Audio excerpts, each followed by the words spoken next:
evening, everybody. Tonight, I will call to order this Bloomington City Council meeting on Monday, May 6, 2024. As we always do, we will have the Pledge of Allegiance to kick off our meeting, but as tonight is a special night, and so we have our honor guard here to lead us through the Pledge of Allegiance. And so I will pass this over to Deputy Chief Bitney to help us lead through the Pledge of Allegiance.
To the flag of the United States of America and to the republic for which it stands, one nation, under God, indivisible, with liberty and justice for all.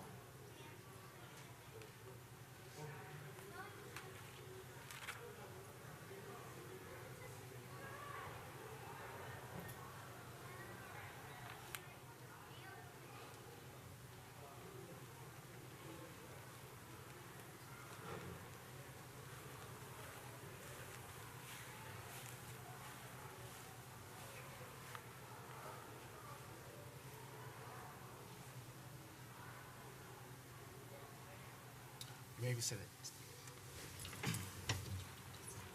Thank you so much to the Bloomington Police Officers Honor Guard. It's always such a privilege and an honor to have them here tonight, which is very fitting as we have lots to be thankful for with our police officers. And so, to kick off our first order of business, this will be approving the agenda. And I'll note that I am not Mayor Bussey. Mayor Bussey is out of town today at a National Mayors and Police Chiefs Conference. And so I will be acting mayor tonight. And I'll also note that Councilmember D'Alessandro is not with us as well. So first order of business is approving the agenda. On tonight's agenda, we have in our introductory items 4 proclamations, one for National Police Week and Police Officers Memorial Day, one for Respect for Law Week, another proclamation for Drinking Water Week, as well as a proclamation for Asian American and Pacific Islander Heritage Month. Under our consent agenda, we have 22 items, and Councilmember Carter will be taking the consent business. Thank you, Councilmember Carter. Under Section 4, our public hearings, resolutions, and ordinances, we have one for the Managed Natural Landscapes Code amendments. And then rounding out with our organizational business, we have an update for the Bloomington Forward projects, as well as closing out with any City Council policy issues and updates. And so, is there any questions, Council, regarding the agenda? Hearing none, I would move the agenda as stated. Second. Motion and a second by Councilmember Lohman to approve the agenda as stated. All those in favor, please signify by saying aye. Aye. Opposed? Motion passes 5-0. And we have our agenda. And so, like I said, introductory items, we have 4 proclamations tonight, and so I will come down to the podium and get those started.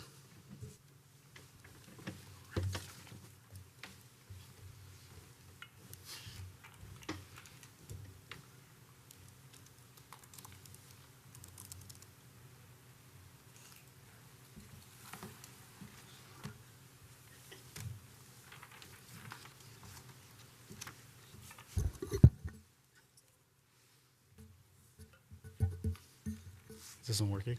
Can you hear me? Yep. Yeah, okay. All right.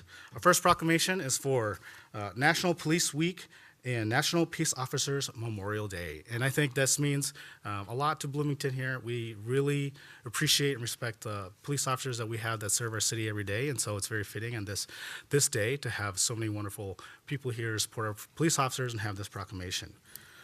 Proclamation for National Police Week, May 12th to the 18th, 2024, and National Police Officers Memorial Day, May 15th, 2024. Whereas there are more than 800,000 sworn law enforcement officers serving in communities across the United States, including the dedicated members of the Bloomington Police Department. And whereas there are 56,034 officers documented as being assaulted, 17,188, 31% of which sustained injuries, and since has the first recorded death in 1786, over 24,067 law enforcement officers in the United States have made the ultimate sacrifice and have been killed in the line of duty. The name of those dedicated public servants are engraved on the walls of the National Law Enforcement Officers Memorial in Washington, D.C. And whereas, according to the preliminary data compiled by the National Law Enforcement Officers Memorial Fund, 136 officers were killed in the line of duty in 2023.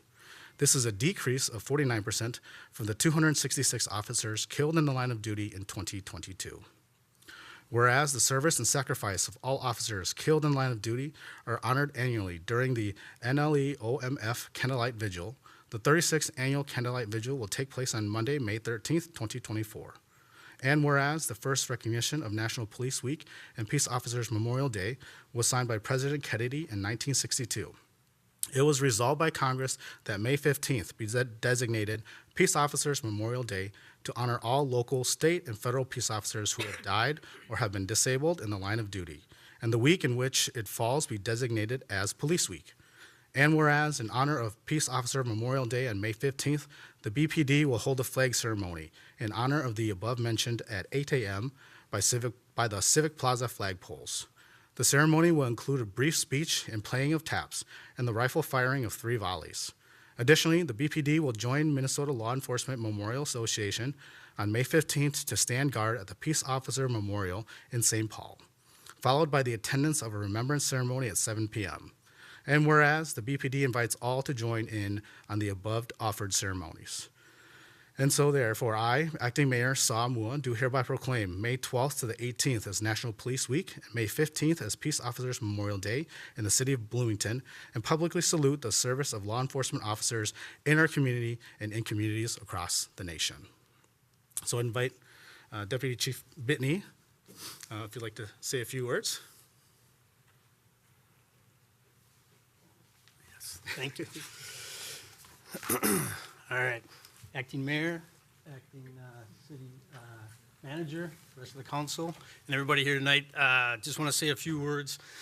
First and foremost, I want to thank you for honoring us with this proclamation and honoring the service and the recognition of our personnel and the profession as a whole. So it means a lot to us, especially during this time with so many things going on in the country and here locally with the attacks that have kind of been on the rise here in law enforcement. But I can assure you that all the members of the Bloomington Police Department, all the employees, are honored to do this job. It's extremely professional organization, and it's probably one of the most honorable professions that there is. And I think the individuals, all the employees come to work every day because they want to help people. They want to make sure that someone's day that started out bad turns a little bit better. And 9 times out of 10, they do these things for people they don't even know. All right, and they just want to make the community a little bit better. And so the things that we would ask during this time is that we remember those that have lost their lives. That's what that week is about. And we kind of think of their families and the friends that they leave behind, because having met many of the families, that's the biggest fear that they have, is that their loved ones are going to be forgotten. So those are the things that we kind of think about this time frame, especially when you have incidents as close as Burnsville, and most recent things like even in Charlotte. Those things kind of hit home to us. So the only other thing that I would just have people kind of just think about is that those calls that happened down in Burnsville, they could happen tonight. They could happen tomorrow. But the members of law enforcement are still going. They don't know if that's going to be their time, but they're doing it not for themselves, but because they want to be of something bigger and better to help serve the community. So that's what these weeks mean to us, is just kind of taking a little bit of pause to thank the people that do that. And so I'm extremely proud to be here to accept these proclamations, to have someone get honored from our organization who's done phenomenal work. And I thank you for taking this time. It means a lot to us, and we really appreciate you doing that every year to kind of recognize these things. And I know you do it throughout the year, but this stuff really means a lot to us, so thank you. I really appreciate it. Get up pictures. Thank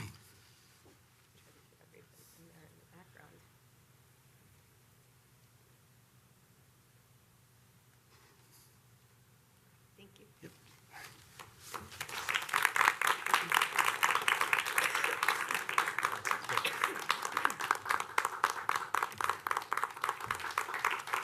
Thank you, Deputy Chief Bitney, for saying those words. It means a lot to us, and we appreciate everything you do. Our next proclamation is for Respect for Law Week and Officer of the Year Award. Fantastic recognition of all the work and dedication that our police officers do every single day. They don't just show up to do a job. They show up to be connectors within the community. And I think this reflects the values that Bloomington has, that our police officers have, and our department has. And so I'm very excited to read this proclamation and congratulate our Officer of the Year. Proclamation, Respect for Law Week, May 12th through the 18th, 2024.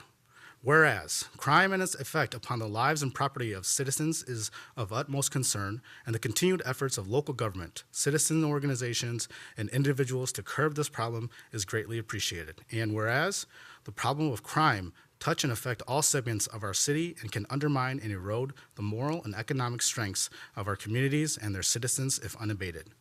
And whereas public awareness and determination to maintain the faith and preservation of law and order, and the appreciation of the importance of law enforcement officers and their roles in preserving social order and the democracy is everyone's responsibility. And whereas Optimist clubs and their members continue to sponsor and support programs aimed at combating crime and respecting law through year-round efforts.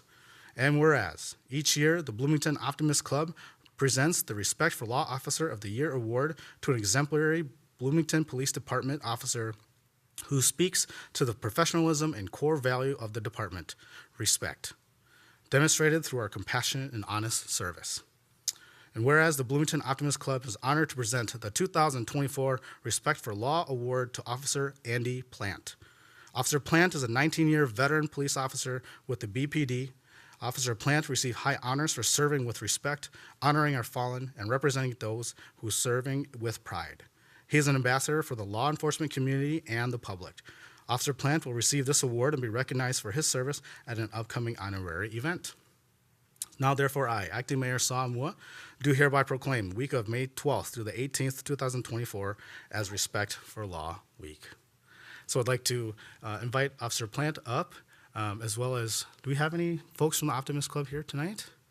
I don't think we do. So I just want to extend a thank you to the Optimist Club for doing this and recognizing all of the work that our officers do every year. And I want to thank and congratulate you, Officer Plant, for all of the work you do and this deserving award of Law Officer of the Year.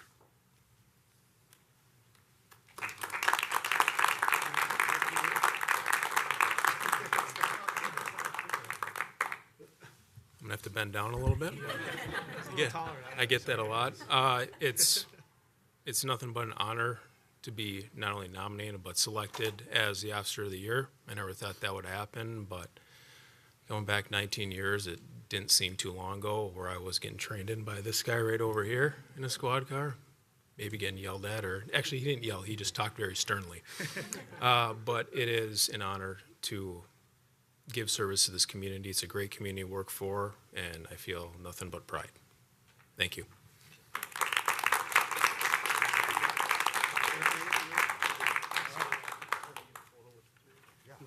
Yeah, he's got to be in there. He's got to be in there. Sure. Anybody else want pictures? Is this all right? Great.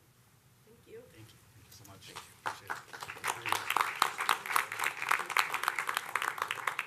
Keep it nice and there we go. Thank you. Awesome. All right, moving on to our next proclamation for National Drinking Water Week.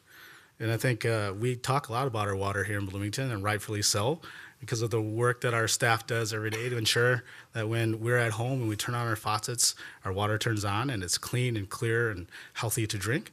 And so today we have two members, right? Tony Schmig and Justin Johnson from our utilities team here. So if you guys want to come up as we read through this proclamation, to appreciate the things that we take for granted every day. It's because of the work of folks like Justin and Tommy here that really drive the value and just the reason why Bloomington is such a great place to live.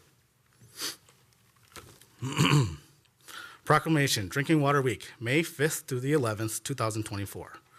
Whereas water is our most valuable natural resource, and whereas only tap water delivers public health protection, fire protection, support for our economy, and the quality of life we enjoy.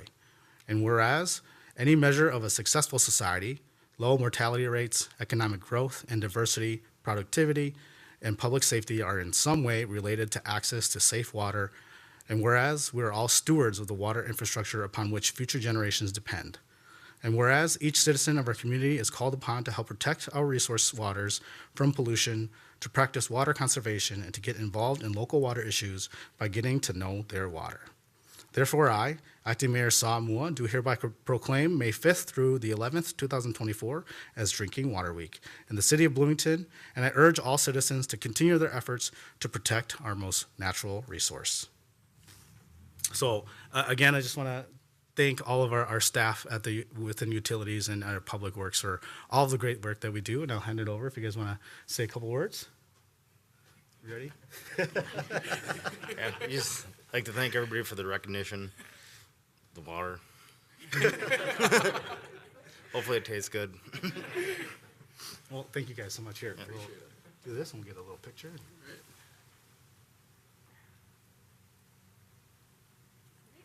Thank you. Thanks.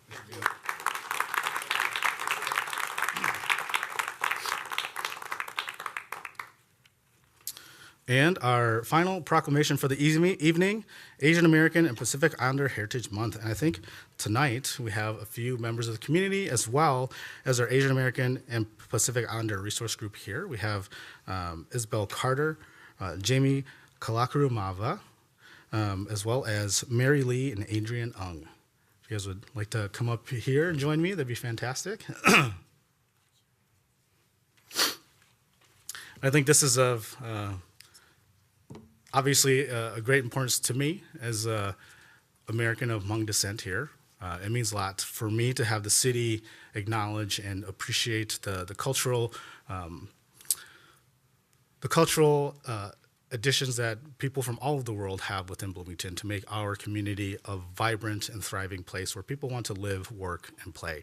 And so I'm excited to read this proclamation and excited to have such wonderful folks here to receive this proclamation.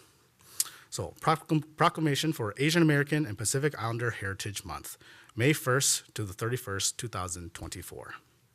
Whereas the City of Bloomington, through its Human Rights Commission, joins our nation in recognizing the month of May as Asian American and Pacific Islander Heritage Month. And whereas during the month of May, we honor and acknowledge the rich and diverse cultures of Americans of Asian and Pacific Islander descent, and recognize that these individuals come from 48 countries which make up Asia. And whereas the 2020 decennial census reports that 6.7% of Bloomington, Minnesota's population identifies as Asian or Pacific Islander American. And the Council of Asian Pacific Minnesotans 2023 annual reports a total population of approximately 348,168 Asian Pacific Minnesotans. And whereas we honor the perseverance of those who courageously reach for their hopes and dreams in a new land, and we celebrate the impact immigrants have toward making Bloomington a more diverse and inclusive community.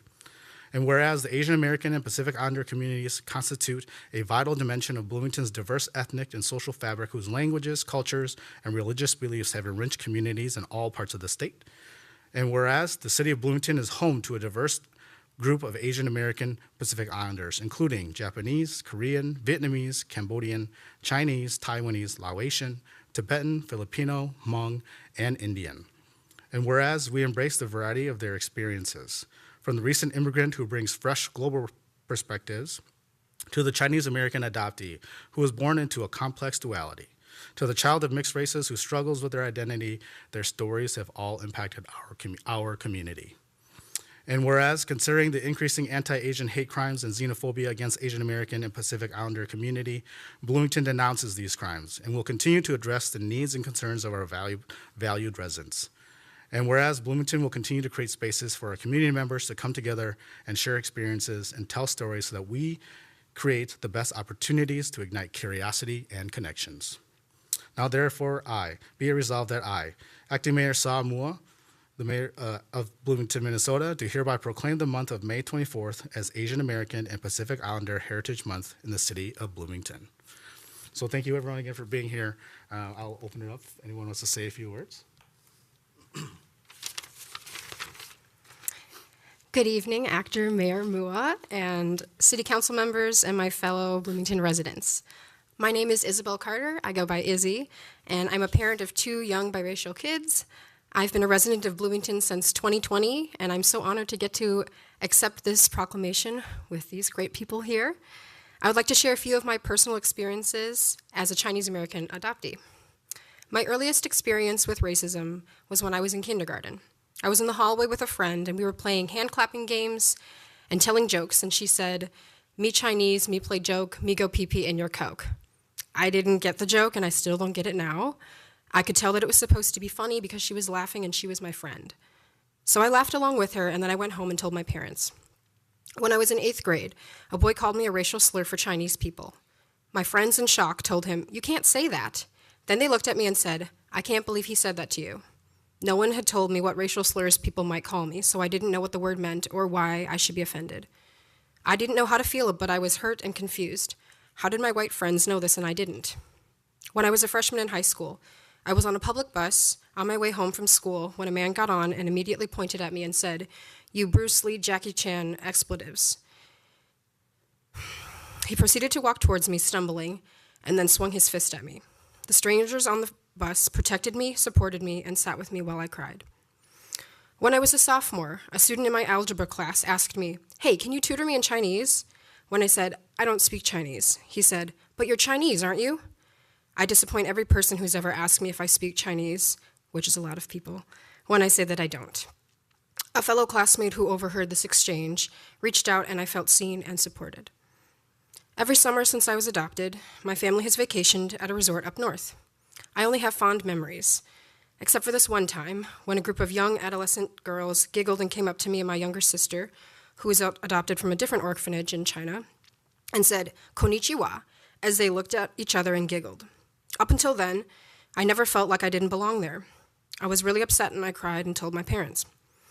Our parents told the manager, and the manager told the group of girls' parents. They were shocked and embarrassed. They didn't raise kids to laugh and make fun of Asian people in a predominantly non-Asian space. I share all of this not for pity or to make people feel bad, but to illustrate how these experiences shaped me deeply from my formative age of youth and into my adolescence.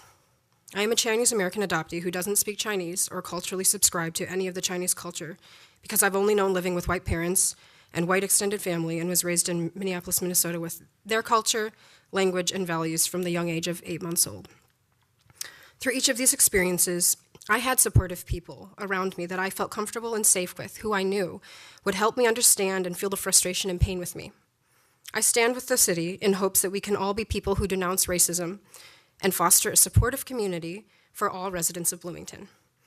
We are all strangers on a bus, fellow classmate, a parent, a manager, and a friend. So I ask that we all challenge ourselves to stick up for somebody else when we see something and to create an environment of acceptance, inclusion, and community. Thank you.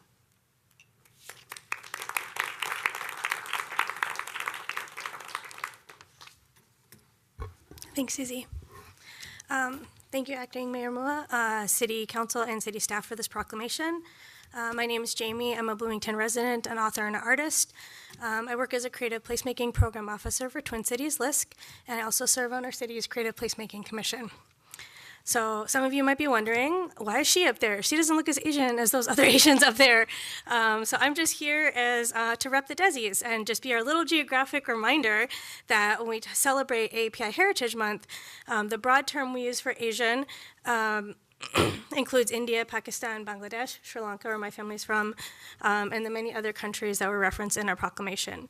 But not Russia, which is geographically both Europe and Asia. I know it's really confusing, but in Bloomington, we know that our city is animated by our people who breathe life, culture, and creativity into their neighborhoods.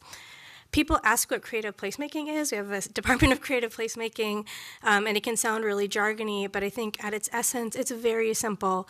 It's art, culture, and economic development that reflect the people who live in a place.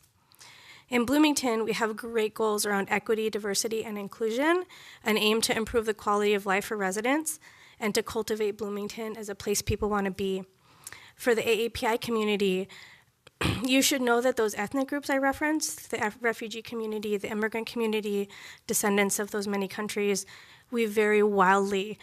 And Asians actually have the biggest income gap of any of the minorities, the biggest gap between the top 10% and the bottom 10%, and that gap is actually projected to just become wider. We can be mindful of this as we talk about our economic development in the city, who has access to the tools, the housing, and the resources. And while we can't control the national averages, there's so much we can do right here in Bloomington. What my friend Izzy had to say is really important. All talk and no action won't do us much good. So here's some of the things that I plan to do. The notes about teasing really resonate with me because for some of us, a lot of that teasing actually originated with our family. As some of us, in an effort to assimilate, we discarded some of those cultural things that were important to us. So as an artist and culture bearer myself, I will continue to use my art and my writing as tools to lift up rather than hide my culture and use those things as tools to bring people together. As a commissioner, I will help with outreach and engagement to ensure that community's full fingerprint can be seen on our citywide creative placemaking plan. As a mom, I'll add funds to our family budget for eating out more often at AAPI restaurants. I'm happy to make that sacrifice, and shout out to Dosa and Aroma. I'll be seeing you more often. Council and staff, you're doing great. A few additional ideas, so this proclamation also has some teeth to it. Work with the AAPI community to celebrate this month. This proclamation is a great start. Make sure you have us at all those planning tables. Make sure to solicit RFPs from AAPI vendors and contractors. We are often invisible, especially catering. Look at how those gaps show up in Bloomington and have them inform our programming decisions. Those are just a few ideas. I encourage you to think about where you have decision-making power and halt that widening gap. Our city that knows that the community thrives when its members share responsibility for its well-being.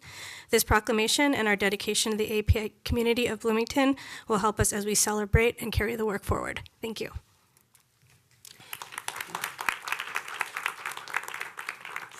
I'm Mary Lee, and I am the chair of the Asian American Pacific Islander ERG. I just want to say I'm honored to be here and accept this proclamation. This month is an opportunity for everyone to learn and celebrate all the achievements and contributions of the Asian American Pacific Islander descents and our people. So I'm looking forward to bringing more understanding and unity in the diverse community of the city of Bloomington. So thank you.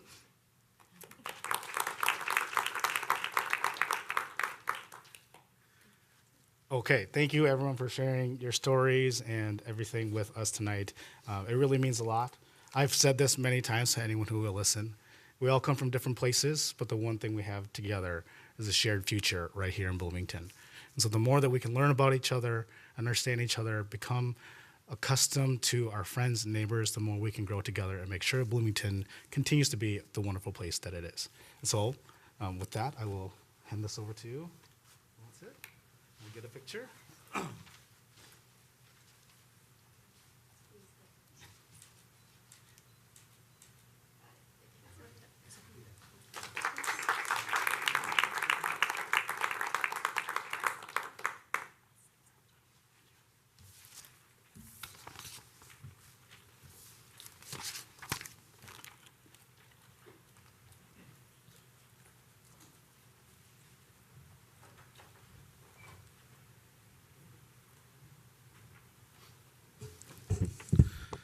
All right, moving on to our consent agenda. Councilmember Carter has our consent agenda. Thank you, Acting Mayor. So I have two holds from Councilmember Nelson, 3.21 and 3.22. And so with that, I would move to approve items 3.1 through 3.20. Second. Motion by Councilmember Carter and second by Councilmember Lohman to move the consent agenda as stated. All those in favor, please say aye. Aye. Opposed? Motion carries 5-0. Who is it? Yeah. Councilmember Nelson? Yeah, thank you, Mayor Mua. So 3.21 regarding 9 Mile Creek MOU with the Watershed District. I want to raise that one because I have some concerns about entering into an MOU. State law governs what the responsibility and role is. I do appreciate staff getting me additional information on that. I still see a couple of things that maybe go beyond statute in terms of their role in reviewing an RFP and consultant selection. And I just want to voice my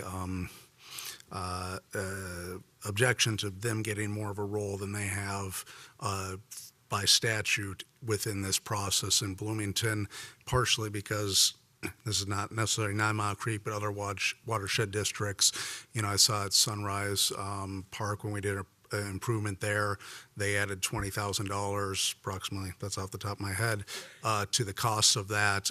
We had significant staff time and effort working with the lower Minnesota River Watershed District on bluff protection ordinances when we already had those in place, and they worked fine. And, you know, for both of those, from what I can tell from talking to people, there was minimal, if no, benefit from the additional scrutiny on those things. So what I want to say is I trust our staff. I believe in our staff. I believe our staff is well equipped to address these issues. And I you know, certainly we have a legal obligation to work with other organizations within there, but I would like to keep their role to what is statutorily defined and not expand or broaden that in any way. So for that reason, I will oppose item 3.21. Councilmember Lohman? Thank you, Acting Mayor Mua. I wonder if staff wanted to comment, on the role of this unique having 9 Mile Creek as a portion of this. I know part of the physical development portion of this project that are going to be reviewed is the upland and wetland ecology restoration, the invasive species management, habitat preservation, improvement in ecology functions, reduction of erosion of the valley walls and stream channel, improved recreational experiences in Moyer Park, and improved ADA accessibility, overall access to the park areas. And in terms of this council member's point of view, I would think that this watershed group would be one of the first people that we would have a conversation with that. So I just want to understand, if there's history behind this or what was the thinking in terms of that. Mayor, Councilmember Lohman, Councilmember Nelson, and members of council, there is a long history of partnership with the 9 Mile Creek Watershed District, working specifically in the lower valley and this project area. And more broadly, the partnership that we're identifying through the MOU is certainly within the legal bounds of their statutory obligations, to not just have rules as they're required to do, but also more broadly work with cities and other partners for clean water objectives generally. I have like to introduce the administrator from the 9 Mile Creek Watershed District and ask her just to briefly talk a little bit about our work together previously in the lower valley and just kind of the nature of collaboration that we're hoping to achieve by this MOU. Thank you, Renee. Good evening, Acting Mayors, City Council members. My name is Erica Snagowski. I'm the administrator at the 9 Mile Creek Watershed District. I understand watershed districts might not be widely known, so I'll just give you the brief overview of who we are and what we do. We are a local unit of government that has taxing authority. We manage approximately 50 square miles of land, all the land that drains to 9 Mile Creek, and so Bloomington has a large section of land in our watershed district. So we do have a long history of working in the lower valley. So that's the 9 Mile corridor area that your project is addressing, and we call it the lower valley. So back in 1990-91, the Watershed District invested approximately $2 million in restoration work on the creek in partnership with the city of Bloomington. And this work was done following the 87 superstorm, where the city of Bloomington received an immense amount of rain in a very short period of time. And so there was erosion issues, there was bluff failures down in the creek area, and so the Watershed District led in partnership with the city restoration down in that lower valley. And since that time, we have a maintenance agreement with the city of Bloomington where we go in and do usually yearly assessments in that area and do repairs and maintenance in partnership together when needed down in that area. So since 1990, we, in partnership with the city, have been down there in 2008, 2015, and 2019 doing repair work that the district has led, but we have split costs with the city of Bloomington on. So we do have a long history of working down in this area, and it is an extremely important area for the Watershed District as we look into the future and think about what is increased rainfall going to look like in this area, and as we look upstream and look at how we're going to manage water and manage increased flows down into this area. And so it is a very strategic partnership for us to be able to be at the table with you in partnership in the early phases to really look at this area and provide our technical expertise and our knowledge of the lower valley with this work. And I hear the concern of, is this going to cost more? Is this going to be more? And really what I see is we are here to provide our technical expertise, especially around the stream bank restoration work, because we have engineering consultants that we work, we have models of stream flow in that area, and we've done a lot of work in that area. So I really think this MOU is simply clarifying roles, and it allows us to work together at the beginning of this project to really get a good outcome down in that area for the natural resources. So, Acting Mayor Mua, I guess my question I have, obviously, I've known of the the long relationship of the watershed with the 9 Mile, but I think to my council member colleagues' question, why don't we have that relationship with other watersheds? Or maybe I'm mistaken, maybe we do, and I'm just not aware of that. And then my other question that I have for you is. Since we're here talking about the 9 Mile Creek area, I cannot pass up the opportunity to ask about whether or not with our project that is not completely done yet, if we have bike trails as a part of that project. And I wanted you to comment on that if you could. Mayor, Councilmember Lohman, members of council. The first question was about partnerships with other watershed districts and our relationship with other watershed districts.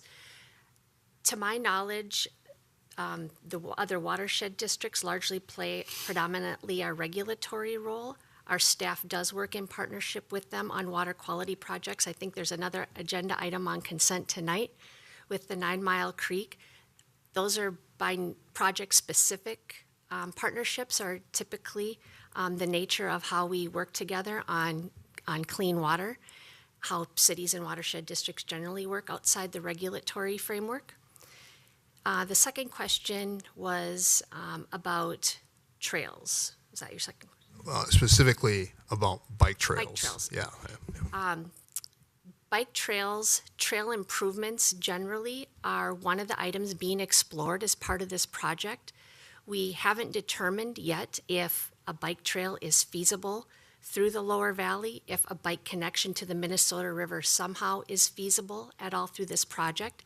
It's something that we'll explore as part of the feasibility and design process that starts this summer. And so just so we're clear, a bike trail hasn't already been planned or been proposed by staff to this body, to your knowledge or even to my knowledge?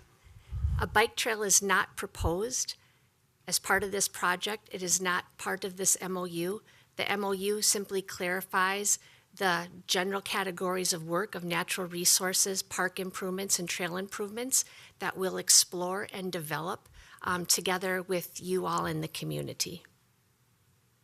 Thank you, Mayor, Acting Mayor Mua, and thank you for the staff for those clarifications on those things. I do remember '87. My brother graduated from high school from Kennedy, and wow, those were some waters there.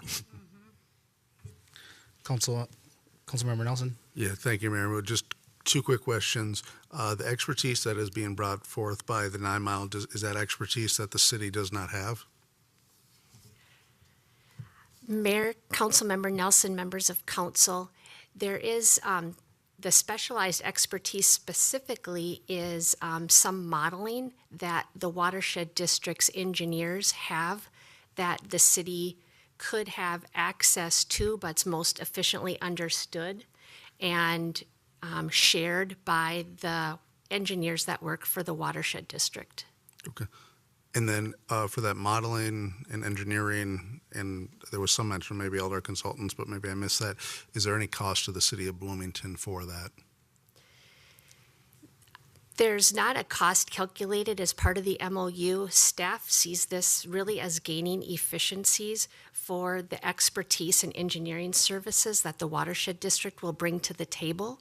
That's engineering work specific to the water modeling that our engineers, architects and engineers that we're hiring will be able to leverage.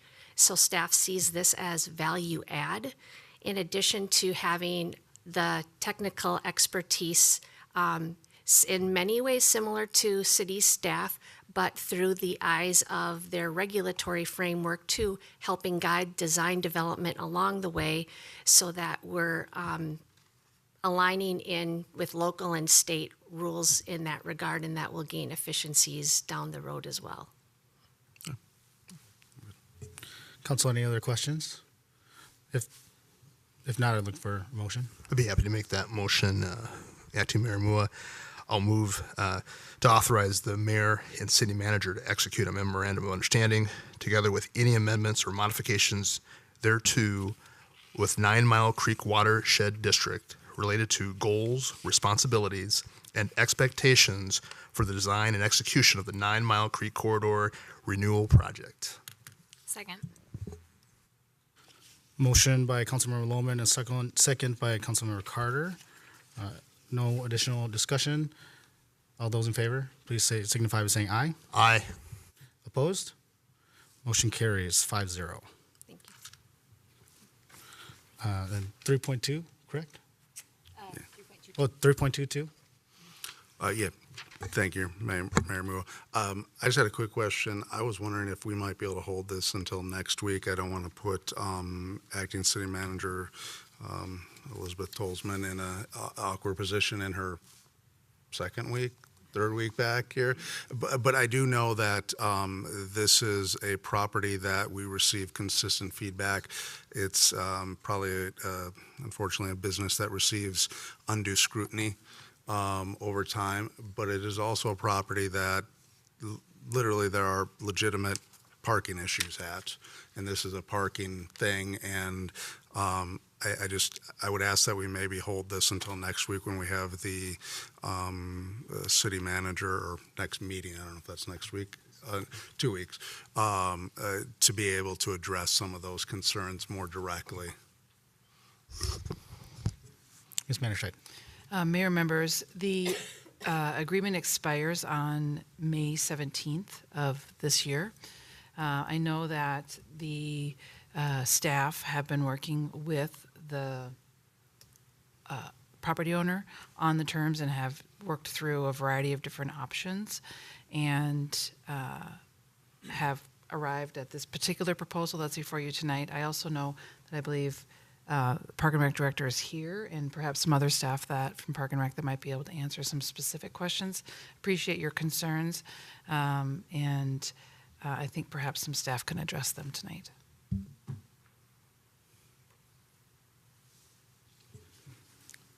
Councilmember Lohman. Yeah, so Acting Mayor Mua, let me just entertain for a moment, if this were not to pass this evening, what would be the consequences of such a situation?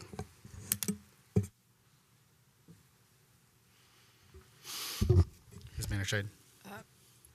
Mayor, members, If this doesn't pass, they would be potentially having to work through some compliance issues with their conditional use permit. Parking is a part of the conditional use permit requirements. There's also shared use of fields, and I believe that those fields are used in often, and a lot of logistics related to those fields that would need to be worked through should the agreement expire. Thank you, Acting Mayor Mua. I think we ought to work through this because I've got some concerns here. Because I'm not sure that I'm ready to, now that you've brought this forward, pass this. And I think it would only take another city council member to have any issues with this. So I'd be interested to have, if we've got a staff member who's here and would want to field some questions. I think I've got some questions. And I know that Councilmember Nelson, I assume, has some questions as well. I'm not sure who's here for those questions. Miss Ann Ketry is coming up here. Mayor, members of the council.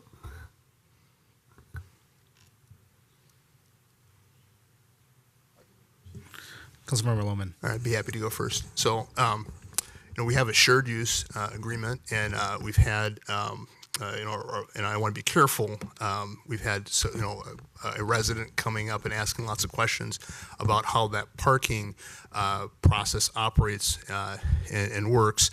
And if you could give a little bit of a history in terms of what this, this renewal process means, how it's executed, and just talk a little bit about the history of that, and in terms of what that means for, our relationship from the city's perspective with this use situation here. And then I'll give you a couple of questions that I kind of have in terms of, parking arrangements and how that operates and that type of degree.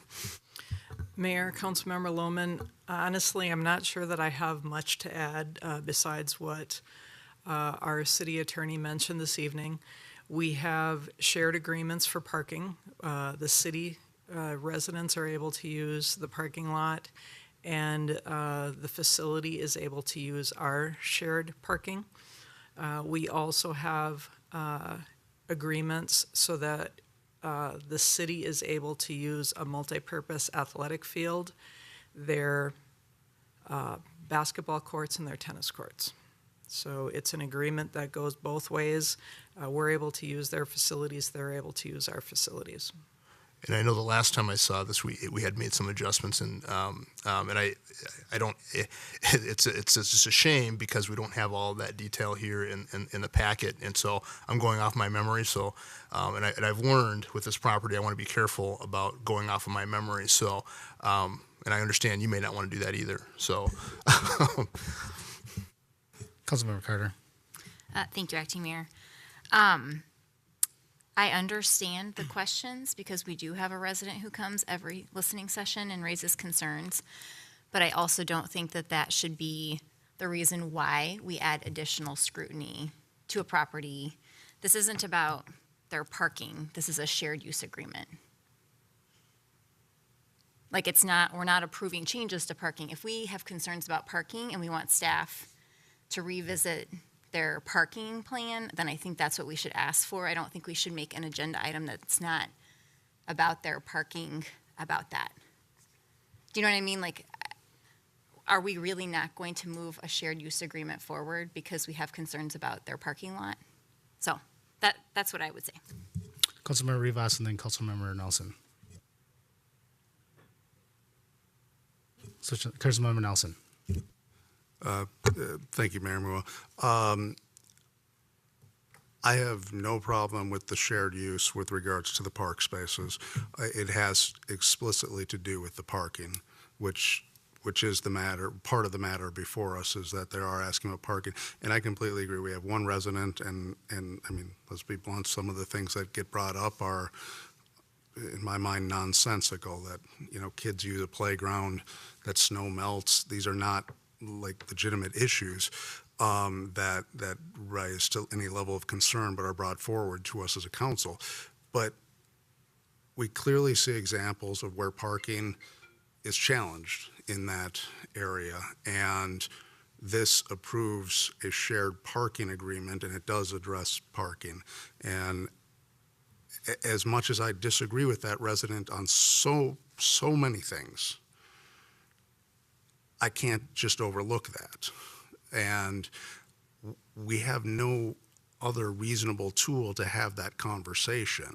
If we approve this for 10 years, they have a CUP, they have a shared use agreement, we have nothing else to engage in that conversation to address it. I don't like bringing it up, frankly. I find it distasteful, given how much scrutiny. I mean, if any other business in our community was under the level of scrutiny that they are, that business would be completely livid.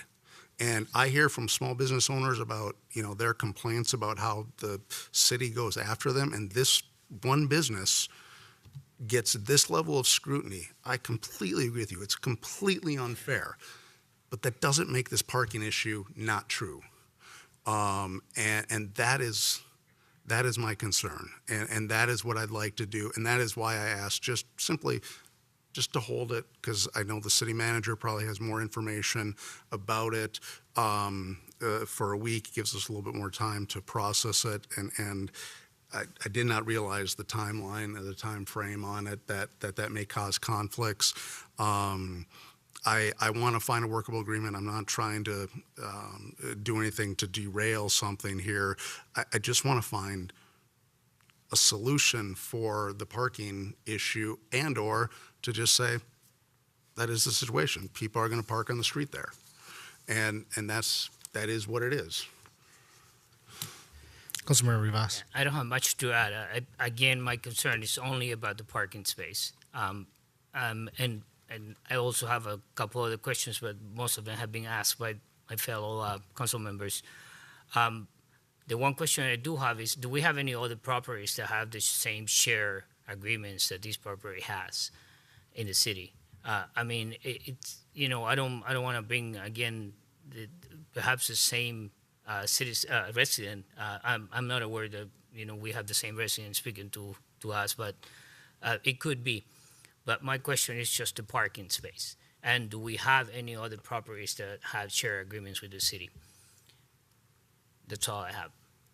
If anybody can answer that question. Otherwise, I would suggest that we perhaps give him an extension of the agreement that we have currently, so that we can work this out, or whatever can be done in between. But we do need more time to discuss this, I guess, more in detail. Ms. Manderscheid? Mayor, members, a little bit of additional background information for you. There, as I mentioned, there's a CUP, and one of the conditions of the CUP, and if you recall the CUP, this is the one where they needed to come back because of a desire to increase enrollment, for those of you that have been on the council for a while. The parking availability, as you all know, was a part of the CUP consideration. And that CUP cited to the joint use agreement and required a certain number of parking spots on the adjacent land in order to have adequate parking. And so with our CUP, it points to this joint use agreement. The joint use agreement that is in place right now, expiring in 11 days, covers a lot of things, like I mentioned, use of the facilities, fields, several fields, and then there is a joint use of the parking facilities talked about in the agreement, paragraph 5. And they grant a non-exclusive rights and access to the parties, essentially to each other. So the public uses the parking facilities, and then there is allowed use by the people that are attending the facilities at Dar al-Farouk as well. And there is timing related to it. There's maintenance, repairs, driveway access. If you recall, there was access created to Smith Park's parking lot in particular recently. So it discusses a whole bunch of things. Parking is just one small part of it. I don't mean to minimize what you're saying and what you're hearing in the public, but I just want to be clear that there's a whole lot of other things going on in this agreement beyond the parking, which is required not only for the use of the fields, but also for the activities at the property. Councilmember Carter. Thank you, Acting Mayor. So is this, if the council has concerns and wants staff to look at the parking issues, is this the only way that we can make that happen? Or could we approve this and then also say, hey, staff, can you please work with Dawah Farouk on revisiting their parking plan? Ms. Watershed. Mayor, members, there would be an enforcement mechanism within the CUP for noncompliance with the CUP. Also, obviously, with the contract, if it stayed in place, we could enforce the terms of the contract. So there would be two mechanisms moving forward. I think it's important to figure out what is driving the parking crunches. There are a variety of reasons, perhaps. I don't know all of them right now tonight, but without knowing what all of the drivers are and what all of the options are, it's difficult to say that what we have right now won't work in the short term. I'll offer that one of the things that we talked about internally in the legal department is, and I can't remember if I mentioned this, is could we just do a 1-year or a 2-year agreement for right now so that we could work through these things? And it's my understanding that that was the offer and the request that was made by staff, but that was not accepted. So maybe Park Director could elaborate more on that. But there were efforts by staff to try and get to a shorter term so we could figure some of these things out. Mayor, council members, as our city attorney mentioned, we did attempt to work out a shorter agreement to give us an opportunity to work through a variety of different options, both for park facilities and for parking, and we were not able to, per their legal counsel's request, agree to anything less than 10 years. To Councilmember Rivas's earlier question about do we have these other forms of agreements in other parts of town? Yes, we have many. I can think of 3 or 4 churches right off the top of my head that we have shared use for parking and for field use. And then schools, too. Councilmember Lohman. Thank you, Acting Mayor Mua. So I guess my question for staff is, how do we get to this point where it came to this meeting as opposed to last week's meeting? Can you give me a little bit of background in terms of what kind of got it here at the 9th inning of the process here?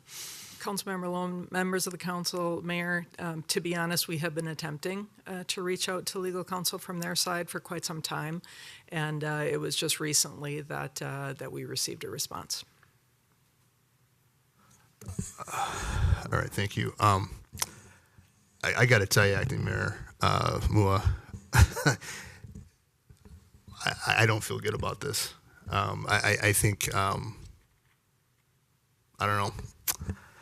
I'm not any more persuaded that we ought to act today in the 9th hour here on a 10-year-long agreement. This agreement, may extend past some of our council terms, and so I don't know. I have a bad feeling about this because I agree with you, Councilmember Carter, in terms of. Yeah, you could say it's a very small part of this agreement, and there's a lot more to this agreement. But there are some legitimate concerns there, and I think that it does behoove us to have discussion about this. And I think there is some uniqueness to this. And so just in my own council member's mind, and I'm nervous because we've got the 17th, 18th, and 19th, and I imagine that BAA has things going on there. If you could tell us what else is going on during that period of time to know what's at risk if we were to say no to this agreement tonight, so I can understand as a council member. Councilmember Lohman, members of the council, the athletic field that would be in question is the rectangular field that is immediately behind the community center. The baseball fields are not subject to this agreement. So it's just the rectangular fields the tennis court, and the basketball courts. So technically, if the agreement, I'll leave it to our city attorney, Andershine, to answer the question. But technically, it's my understanding that without this agreement, we don't have access to the public to those facilities. In terms of how much we have scheduled on that rectangular field, to be honest, I don't think it's a lot right now, but I don't have that schedule right off the top of my head. Just one last thing. Obviously, those it'd be already printed, so this could be a hardship for some folks if they, depending on, if they're planning on being there and stuff may be set up. So I don't want to diminish that at all. But if we were to, we turn this agreement down tonight, because I guess if we move it to the next meeting, it will have expired by then. I imagine that's going to be different than voting it down. If we move it to the next meeting, I just want to understand exactly what that means. And, could that mean that we may not get to another 10-year deal? Help me understand what that means for Sure. us, the council. Ms. Manshine. Mayor, acting mayor and members, again, trying to think of solutions here on the spot. I think that what you could do, I think you have a couple options. You could simply not allow it to be renewed. The way the underlying agreement that you're being asked to act on is organized, it says that the term of agreement is until May 17th, 2024, and then the parties have the option to renew for up to 2 additional 10-year periods with the same terms and conditions. So that's how it's set up. It was negotiated, so to speak, with these 2 additional 10-year terms. I can't speak to the drafter's intent at the time. Typically that's done for, consistency and certainty and those types of things. So you could simply decide not to renew it tonight. That's what's before you. You could also continue it until the next meeting and give staff direction to continue to work with the other party and hope that we would get a waiver of the expiration. That would be what we would suggest that we would draft in is it's a couple of days, 3 days. That would typically be an option that would oftentimes be received as reasonable. But we would need, obviously, the cooperation and quick response back from the other party in order to pull that off. It would also be helpful from the council to get some more direction. Obviously, we have concerns about the parking, but I'm also hearing concerns about a 10-year duration as being of concern. So I think staff would appreciate a little bit more direction on what you would be comfortable with on the 20th. And at this time, something along the lines of maybe a 1 or 2 year extension on the same terms and conditions while we work through the parking issue might be something that you would want to consider, but certainly staff would recommend and request some direction. Thank you, Ms. Manshine. I guess given kind of the conversation where this is going, and it sounds like the council's feeling like we should push this to the next meeting, giving staff more time to work with the property owner to come to an understanding so that we can address the issue. I guess given the suggestions would be looking at a 1 or 2 year instead of the full 10 years so that we can continue working through this. Councilmember Nelson? Yeah, thank you, Mayor Mua.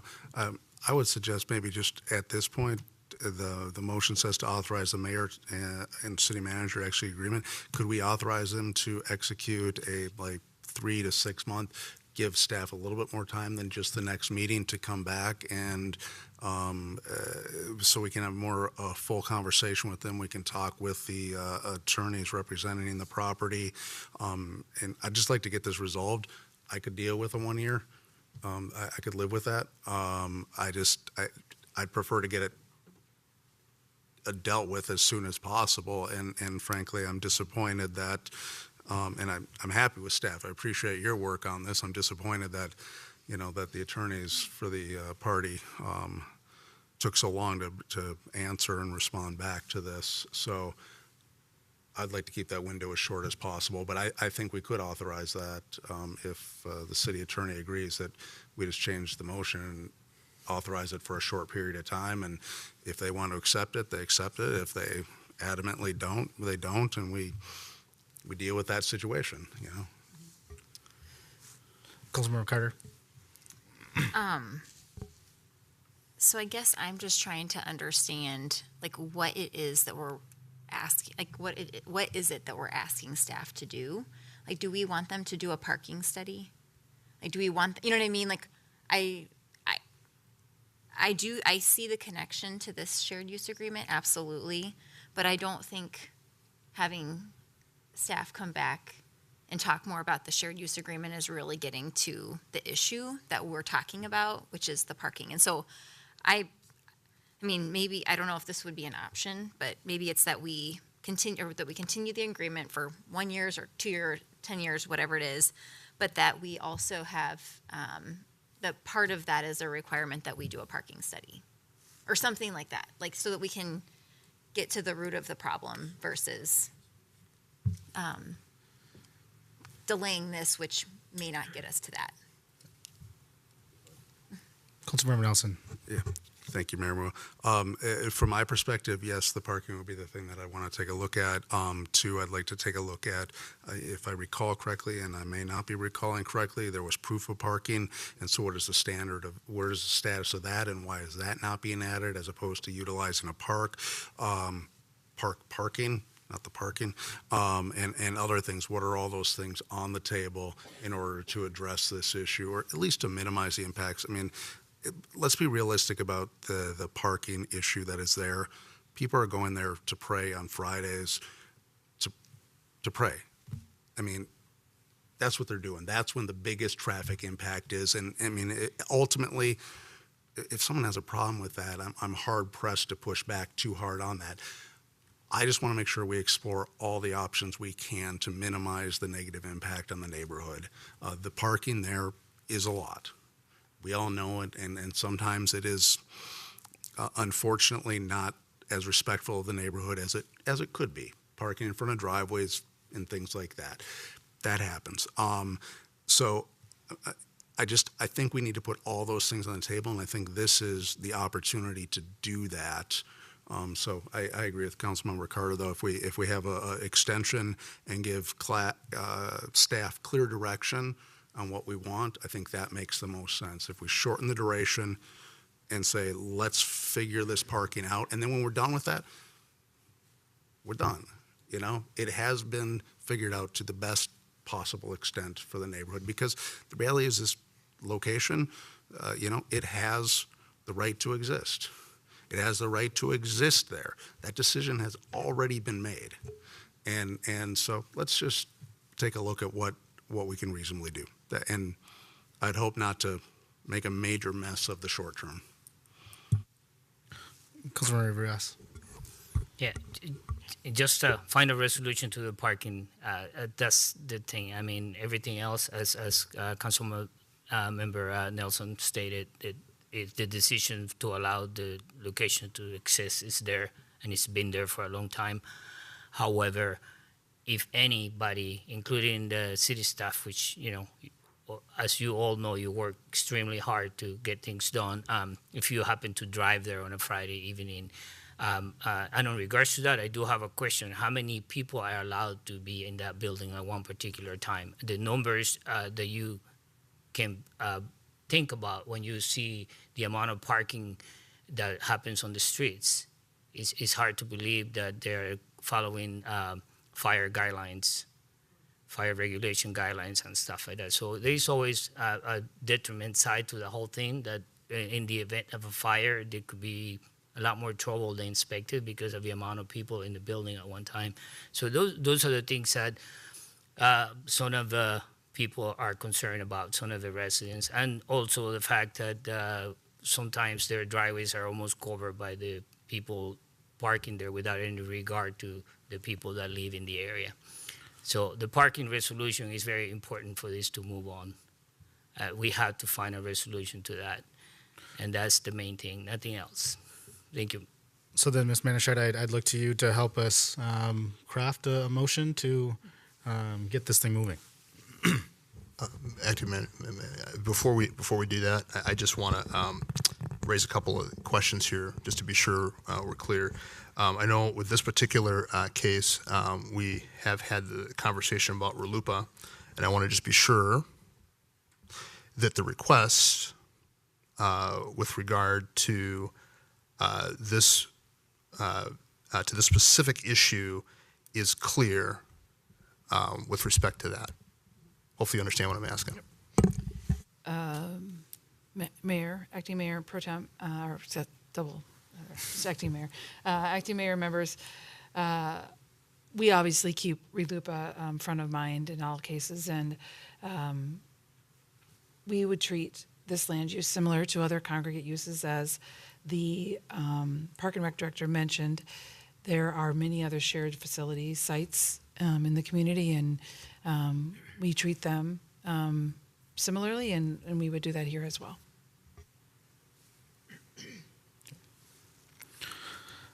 So then, Ms. Manager, I guess we would look for your guidance into providing a motion to postpone this to the next meeting. So, Mayor, members, I'm hearing a couple different things. I want to just make sure I understand. There's a desire to, I'm hearing a desire to postpone action until the next meeting.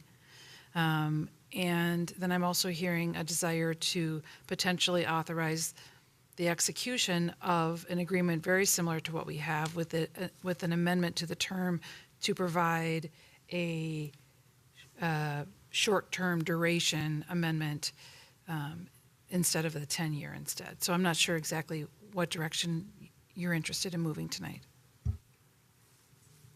Councilmember Carter. Thank you, Acting Mayor. Maybe delaying the conversation and having staff come back with a recommendation based on the concerns that were expressed. Because I mean, kind of on the fly, I don't know if an extension of 1 year or 2 years is the best. I don't know if I don't know if the planning staff would even think a parking study was necessary, or if they'd have other information to give us. I feel like it's maybe a bit challenging to make any concrete or give super concrete direction. But I guess I'm looking at the rest. So what it's sounding like is we want to postpone because we want more information to better understand the potential impacts and longevity of the agreement. Is that what I'm hearing? We're not necessarily looking to make the adjustment by next meeting. We want the information and to allow us to make that decision. Is that correct? Acting Mayor, well, I would like us to specify what Councilmember Nelson put forward in his, I think you mentioned 3 to 4 items. If we can make sure that is specifically listed with the motion to postpone. I just want to be sure that we're very clear as to what we're doing here with respect to this postponement. Ms. Manager. Acting Mayor, I don't have those 3 to 4 items specifically. I would need them. All right, and so then those items were with respect to parking. See where we got parking, and then the other item I had was something to do with. I wish I could read my handwriting here. What was the third one? Do you remember what your proof of parking? That's what it was. Yeah, proof of parking.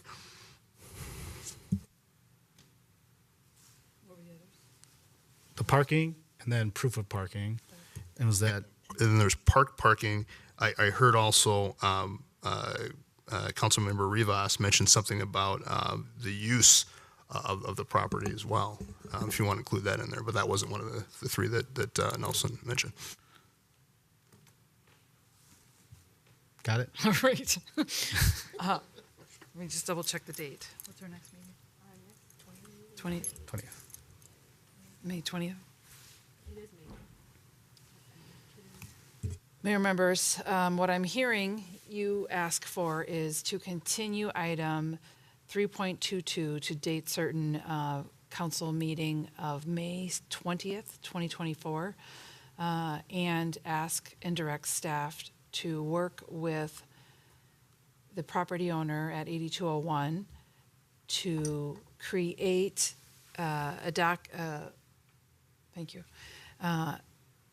terms that could potentially be considered at the May 20th meeting, specifically, but not only limited to addressing proof of parking, and parking,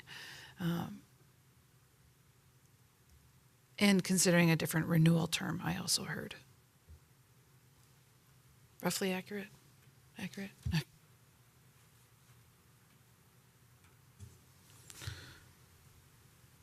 So then, I guess I would look for a motion to, Acting Mayor Amua, I will move it as stated by our city attorney.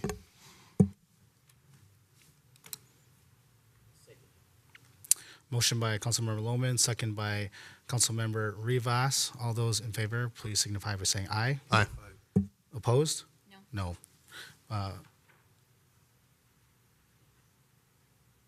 Wait, does it, 3-2. Motion passes 3-2.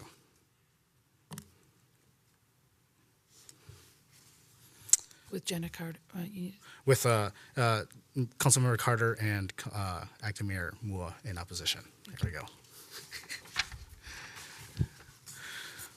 All right, that gets us through our consent agenda.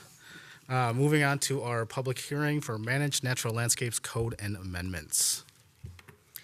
Good evening, Acting Mayor Mua and council members.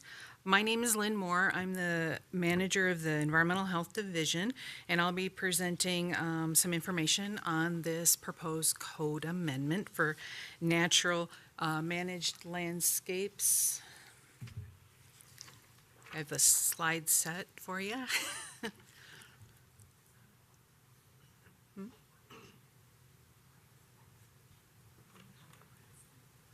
How are,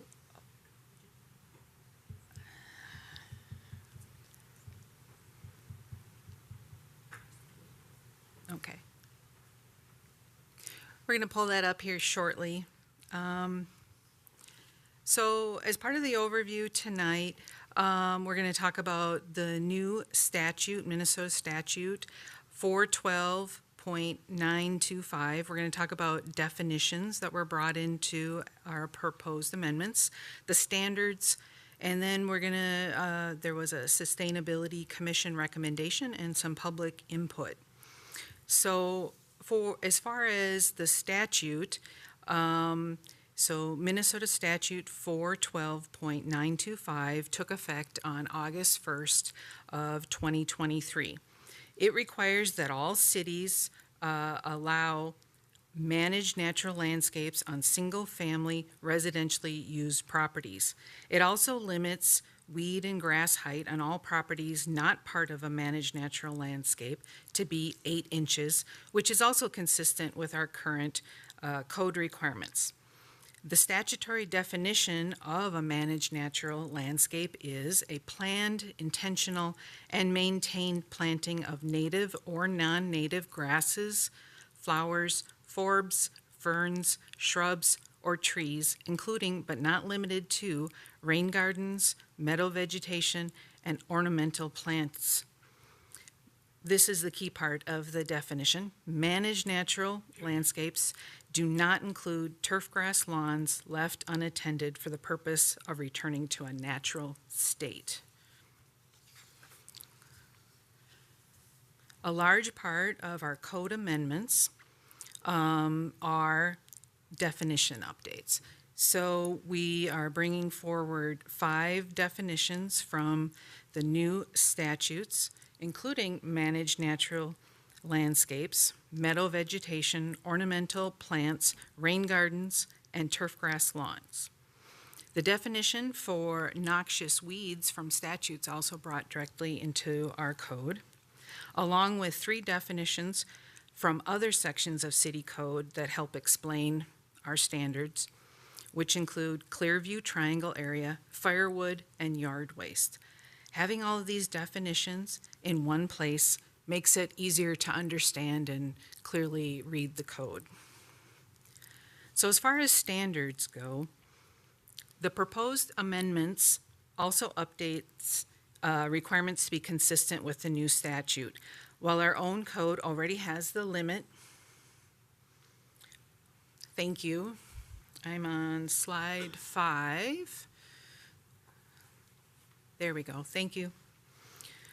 While our current code already has the limit of grass and weed height to 8 inches, the same as the new statute, current code also allows for native prairie landscapes similar to managed natural landscapes in state statute, but under the proposed amendments, the requirements for having an approved plan for residential properties, limiting the area to 50% of the parcel, and having 5-foot setbacks to property lines, and annual maintenance by mowing or burning.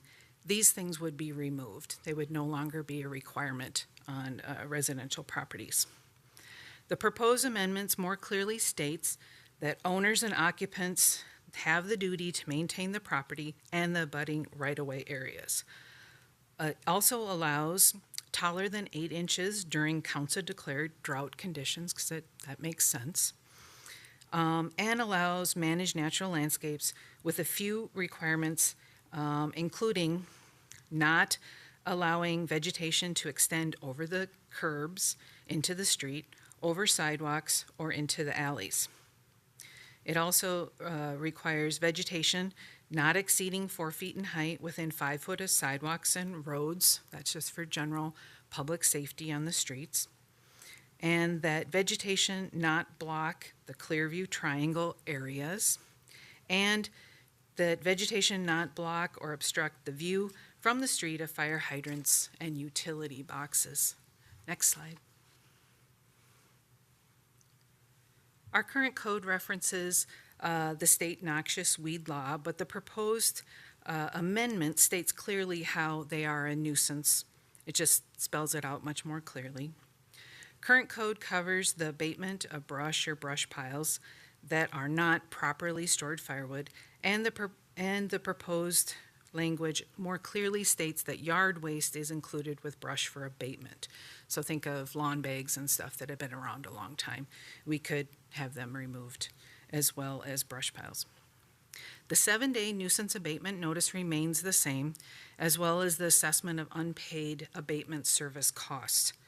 While we do have a penalties section in our current code and a fine in the civil fines schedule, the proposed amendments to the penalties section really updates to our current code language and references the code sections where the due process for that exists. So that's important to update that part too.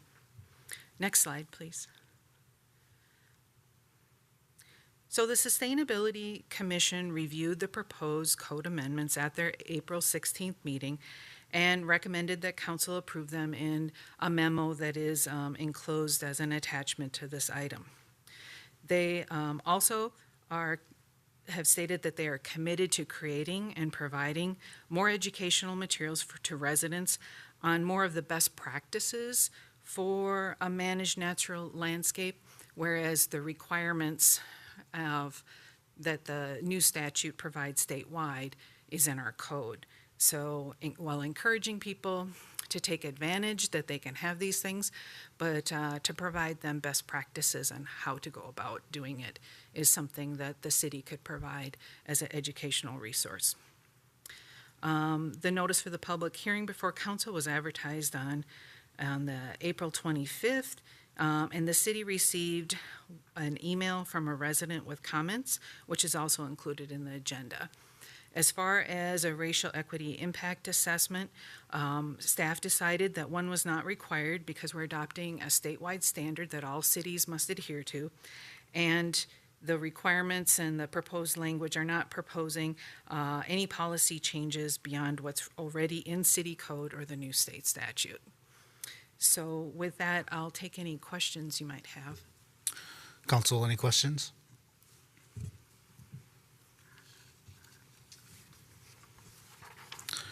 All right, hearing none, I will open the public hearing session tonight for the Managed Natural Landscapes Code and Amendments. Is there anyone in council chambers who would like to speak regarding the Managed Natural Landscapes Code Amendments that were just presented? Is there anybody online?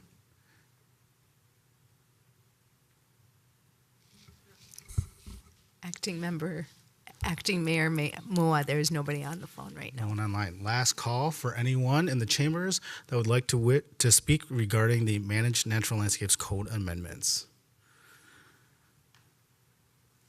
Hearing none, I will look for a motion to close the public hearing. So moved. Second. Motion by Councilmember Carter and a second by Councilmember Lohman to close the public hearing. All those in favor, please signify by saying aye. Aye. Opposed? Motion carries 5-0.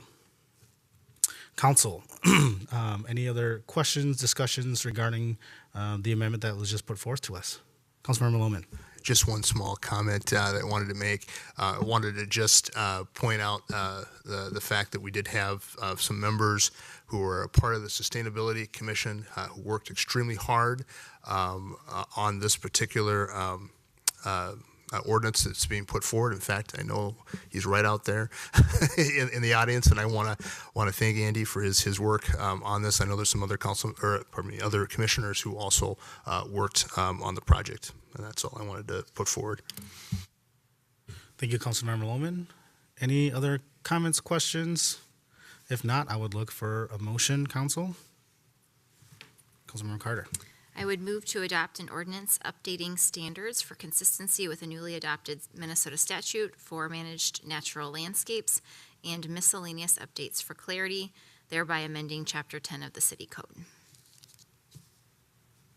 Second. Motion by Councilmember Carter, second by Councilmember Lohman. All those in favor, please signify by saying aye. Aye. Opposed? Motion carries 5-0. All right. Thank you so much for that presentation. Yep. Oh, and then we have to move on to summary publication. Councilmember Carter? So I'd move to adopt the resolution authorizing summary publication of the Managed Natural Landscapes Code Amendment Ordinance. Do I need to say all of the rest of that? Okay. Thank you. Second. Motion by Councilmember Carter, second by Councilmember Nelson. All those in favor, please signify by saying aye. Aye. Opposed? Motion carries 5-0, and we have summary publication. Oh, sorry, Councilmember Lohman. Yes, not Nelson. Yes. I can go by different. We've got it. We're good. All right. All right. Moving on to organizational business. Now we have our Bloomington Forward update. Thank you, Mayor and members of the council. We do have a presentation this evening.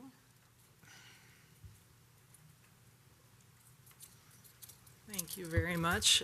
First thing I would like to do is introduce a couple of other staff members that I have with me here this evening. We have Deb Williams as our project manager for the big project.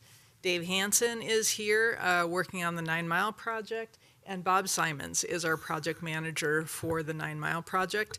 And you'll be hearing from me on the community center, Leah Hughes on Big, and Renee Clark on the 9 Mile project. As you know, we promised that we would come back to you regularly and present updates on this project, and that's what we're here to do tonight. I think the last time we were in front of you talking about these projects was the end of February. And I am really pleased to update you tonight and to give you a progress on all 3 of the projects. So first of all, I know that you know, but just a quick reminder that the 3 projects that we're talking about this evening is a Community Health and Wellness Center. It's $101.8 million. A renovation of the Bloomington Ice Garden is a $37.2 million project. And the 9 Mile Creek Corridor project is a $20 million project. So first, to give you a few updates, we're going to talk about a contract award that you did earlier on the consent agenda, HGA as our architect and engineering firm, an update on Pros Consulting and the feasibility study work that we're working on, an update on our statistically valid and community surveys, and an update on our construction manager at-risk process that is open right now. So first of all, I want to tell you that we are thrilled to be partnering with HGA Architecture on architect and engineering services for the Community Health and Wellness Center. They are just a phenomenal local firm. They're an interdisciplinary firm. They have engineers, planners, interior architects, interior designers, and a variety of different subject matter experts, including community engagement, aquatics, public health, equity, inclusion, and trauma-informed design, and design for health and wellness impacts as well. As you see here, they have a lot of experience in utilizing the construction manager at-risk model. They have done over 45 projects in the city of Bloomington. They have done 12 projects in collaboration with Tegra. Tegra is our project manager for this project. They have done 6 projects with Pros Consulting on feasibility studies for community centers. And they have a really strong resilience and sustainability focus in their design. They mentioned in their proposal to us that they would like us to try to work on a net zero sustainability initiative for this project. So we look forward to working on the highest level of sustainability that we can for this facility. Next steps for HGA is to work in collaboration with Pros Consulting on the feasibility work. We have an agreement with Pros Consulting. I know that you already have spoken with them on a feasibility study that's going to go through the end of August of this year. And as I mentioned, they've done a lot of work with Pros Consulting, so we feel like it's very much a hand-in-glove approach for that. So that's going to benefit us significantly. This week, this Thursday, we have our kickoff meeting with HGA. And one of the things I'm really excited to talk about at this meeting is our community engagement and communications. We're anxious to get some community engagement on the books for this, in addition to what we're doing currently for the feasibility study. And I know that our community members are excited and looking forward to that as well. A little bit of an update on our feasibility work. We have been working on our stakeholder and focus group interviews. That took place most of the month of April, from April 8th to the 26th, actually. The statistically valid survey is complete, and it's actually working its way to mailboxes in Bloomington right now. I'll talk a little bit more about that on the next slide. I'm excited to report also that those same questions will be available for any Bloomington resident in a survey to be able to complete. I'll talk about that on the next slide as well. We also did a local community center survey. This is part of the work that we're doing to try to set up our operations and our budget and our organizational structure, our cost recovery expectations to the highest standard possible. So we sent a survey out to 10 local community centers to ask a lot of detailed questions about their operations. We also sent it to 2 what we would consider benchmark community centers, one in Texas and one in Ohio as well. And we'll be talking with you all very soon about setting up some community center tours, potentially locally, potentially doing some traveling as well. So a little bit more on the statistically valid survey. As I mentioned, they are heading to Bloomington mailboxes right now. There were 3,000 randomly selected households with a goal of 700 or more responses. They will be out on the streets for 4 to 6 weeks, and we expect a level of accuracy of approximately 95%. We will continue to reach out to those that have received the survey if we're not getting responses. But Bloomington has typically been really good about returning surveys, so we're not worried about the response rate. As I mentioned earlier, those same questions are going to be available to the general public as well. We're waiting until the statistically valid surveys are in homes for about 2 weeks because we don't want there to be confusion. But we already have the website all set up, the link all ready to go. We're going to be sending that out a little bit later in this month. And it'll be advertised on the bloomingtonforward.org website. We'll be pushing it out on social media, all of our typical channels, and it'll also be in the the June briefing. So we will really push the information to get community members to fill out that survey. The last big piece of the puzzle for consultants for the Community Health and Wellness Center is our construction manager. We have the request for proposals published right now. We've already received a really, really good response from construction companies who have pulled the proposal. The request for proposal closes on the 28th. We have a short window for reviewing and interviewing those proposals. It's going to be our goal, if we can reach a contract agreement, to have it on the City Council agenda already on July 1st. And just a reminder on the draft timeline for the Community Health and Wellness Center. We'll be finalizing this a little bit more once we do get that construction manager hired. But this is the schedule that we've been talking about from the very beginning, and we are right on schedule. We awarded the architect contract tonight. The feasibility study is right on schedule. In 24 and 25, we're going to be working on community engagement and design. And just a reminder to the council, expect our community engagement to look very similar to what you've seen for the rest of the park projects. In terms of engagement, we'll engage on the pre-design, we'll engage throughout the entire process with specific check-ins with the community and with the council and with the park commission at the 30, 60, and 90% design. And we're going to be starting the project with a really significant feasibility study that's going to help guide the initial conversations with the community as well.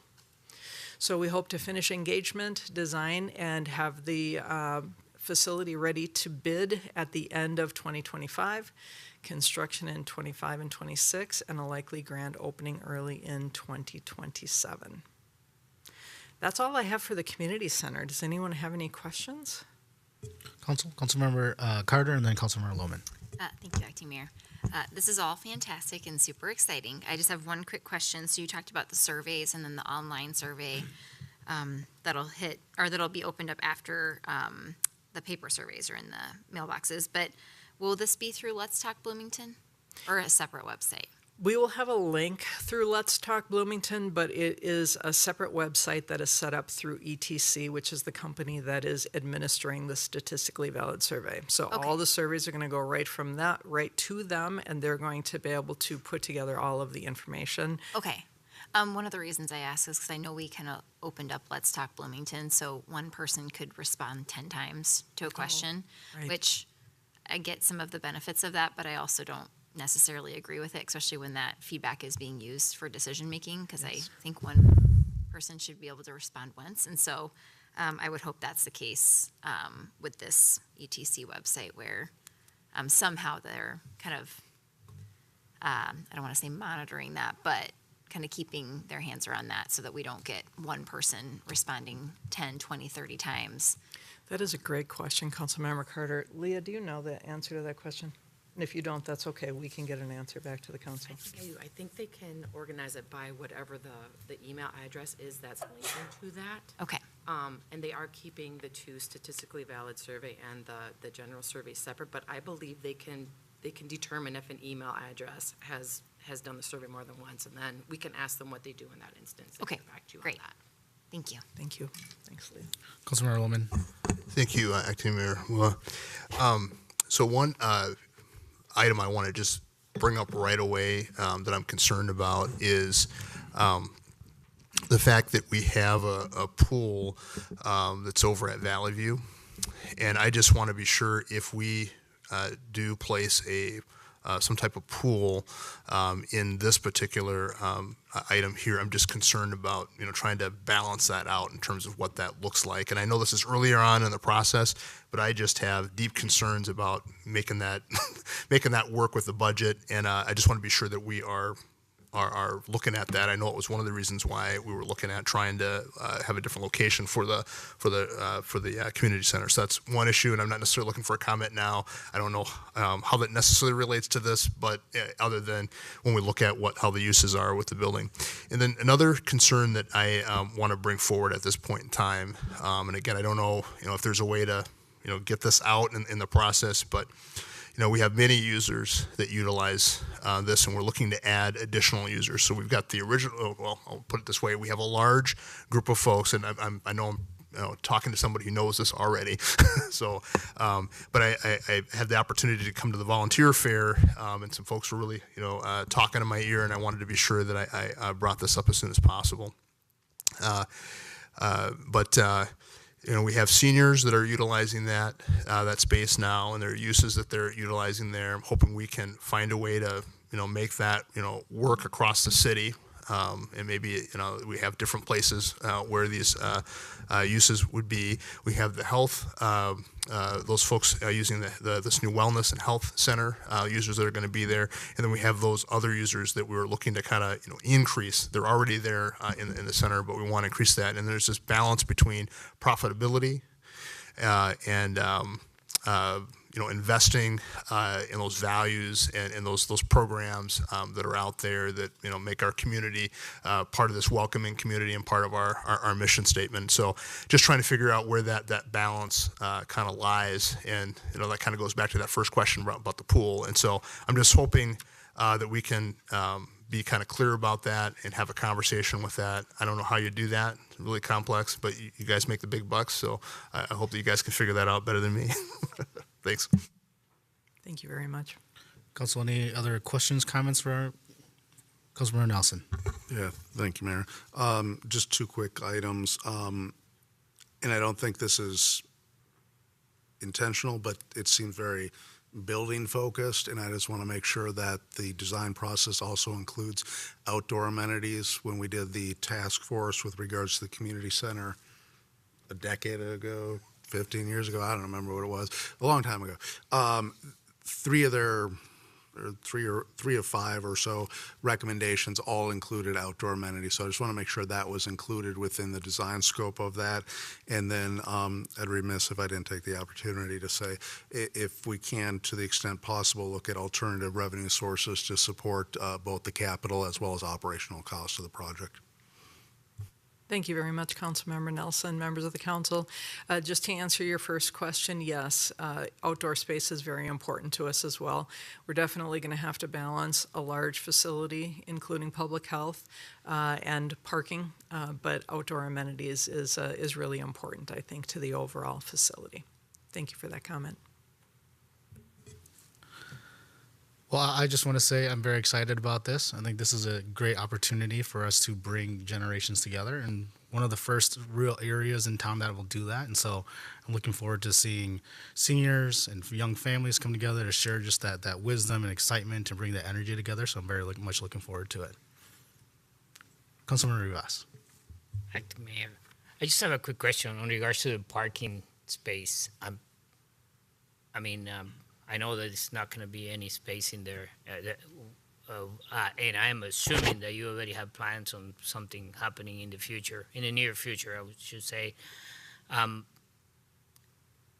It's a large building, and it could be occupied by lots of people at one time. So, what are the plans on regards to parking spaces once the building is finished? Councilmember Rivas, members of the council, that is a really great question, and we are very keenly aware to the parking needs that are going to be required for this facility, and that will be part of the design. As we get into the design of the facility, we will be working on the number of parking spaces that are required for a facility of this type. And we're going to have to figure out a way to accommodate it one way or the other, whether it's structured parking, whether it's surface parking, but it's definitely going to take up a chunk of that site, without a doubt. If I may have a follow-up question. So if it's on structured parking, are there any of the expenses in regards to that parking structure being are included in the $109 million, or that will be a future expense for that facility? Councilmember Rivas, members of the council, we have not studied it in great detail yet. I promise that it's something that we will report back to you. Structured parking is much more expensive than surface parking, for sure. Exponentially so. Many millions of dollars. I would imagine a parking ramp for a facility of that size is going to be over $20 million. So that'll be a decision that we'll have to make, balancing that precious green space with parking. It's going to be one of the interesting challenges that we'll face with this site.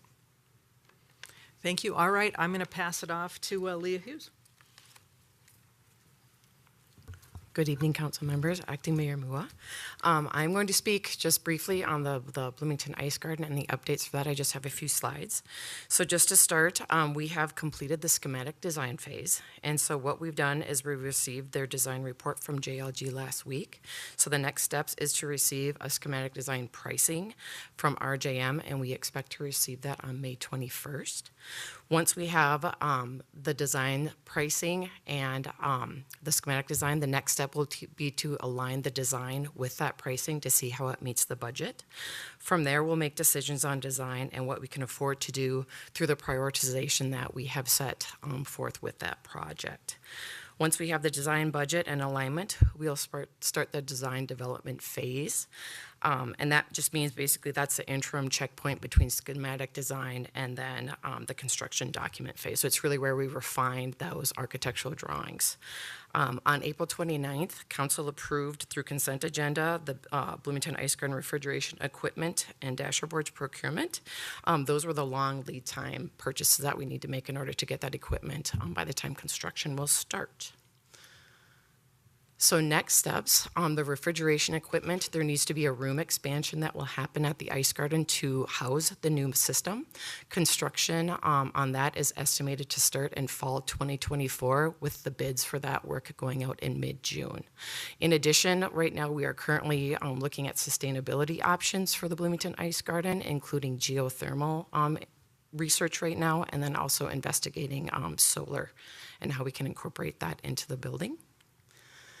And then the planned facility closure for major construction has not changed. We plan to close mid-March after the lion's share of the hockey season has culminated, so we don't impact those user groups. And then we will be working in full construction with a full closure until fall of 2025. You should know that communication went out to the user groups in March. So they had 1 year's time to plan for that particular closure, and so we're still working with them. Trying to relocate as many of those user groups as we can possibly help, and just working with them as we move through this project. And that's essentially it for the updates for the Ice Garden. So if there's any questions, I'd be happy to take them. Questions, council? Oh. All right. All right, thank you very much. Renee Clark is next with 9 Mile.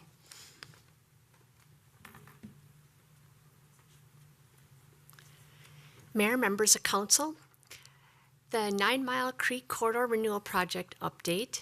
Architecture and engineering firm has been selected by staff after an RFP process. That recommendation will be coming to council at your next meeting on May 20th.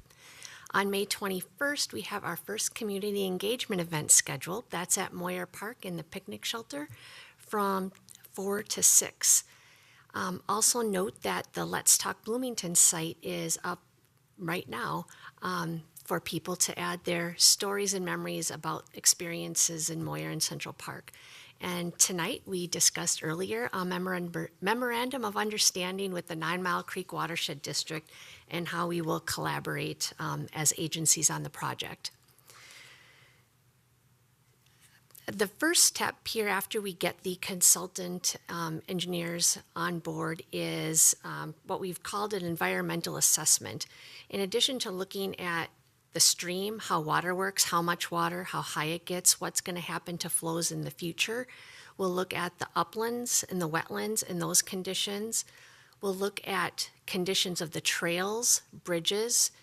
We'll assess access and circulation, including parking lots, and how people can physically get to the creek and those trails, and we'll assess park amenities. So the summer through fall will really be an assessment of existing conditions, sort of a feasibility study to kick us off and see really what's possible from there.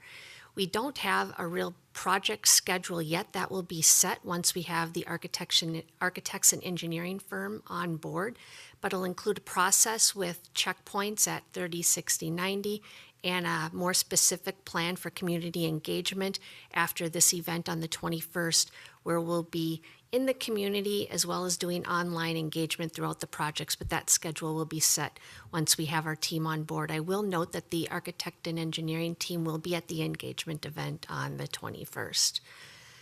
Otherwise, milestone schedules, we are anticipating bidding for construction Q1 of 2026 with construction in 2027. And again, the council touch points and project process will be more specifically developed with our consultant team.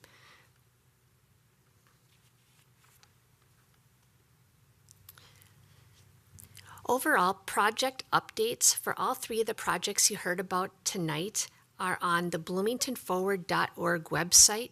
We continually update that as staff. Project schedules, as they're updated, are there. Community engagement events and opportunities are there.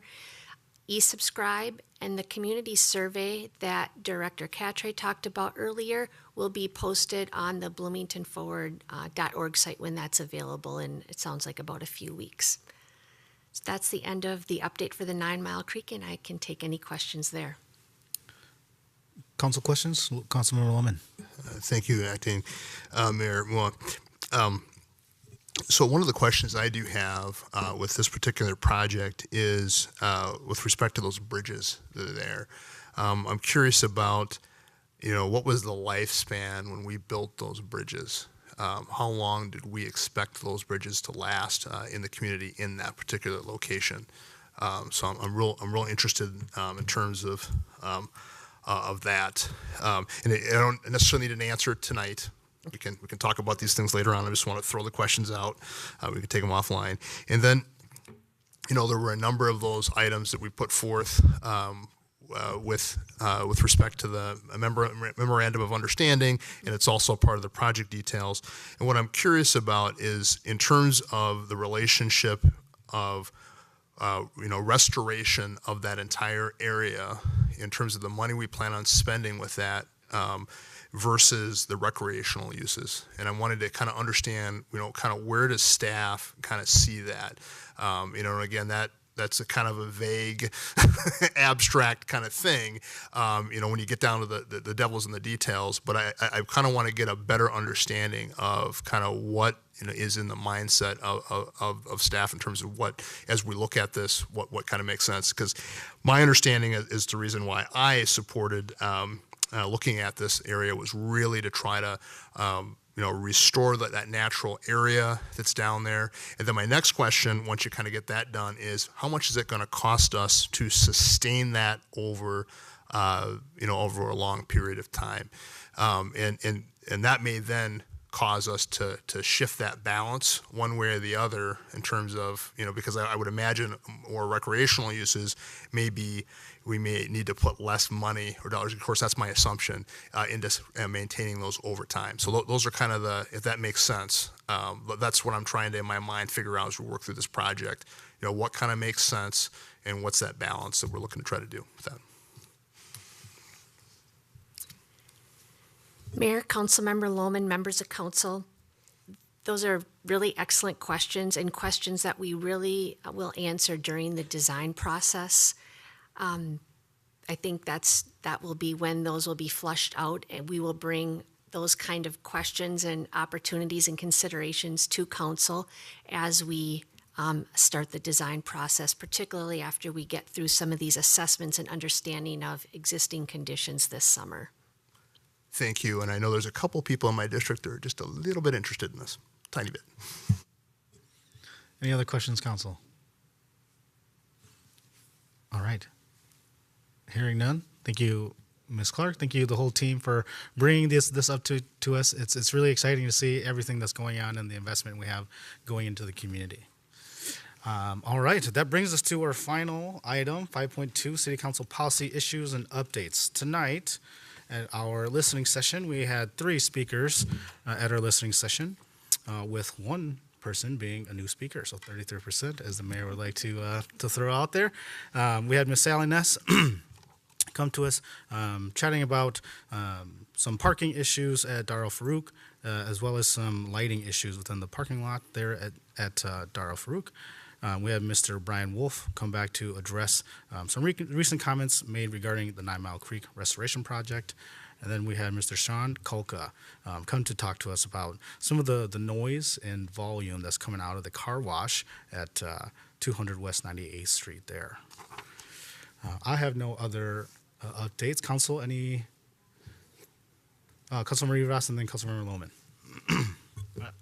I just want to, on regards to Sally's comment, I haven't researched the lighting issue yet, but I think if this is going to be an ongoing situation like it always seems to be, we should do something about it right away and just kind of eliminate the possibility of having to deal with it every time that we have a meeting. So I would suggest that if there is anything that we can do to preempt this issue, let's do it early before it becomes a habitual thing that I don't particularly enjoy it every time that we have a listening session. So if we can do something about it, we should do it like right away. Thank you, Councilmember Rivas. Councilmember Lohman.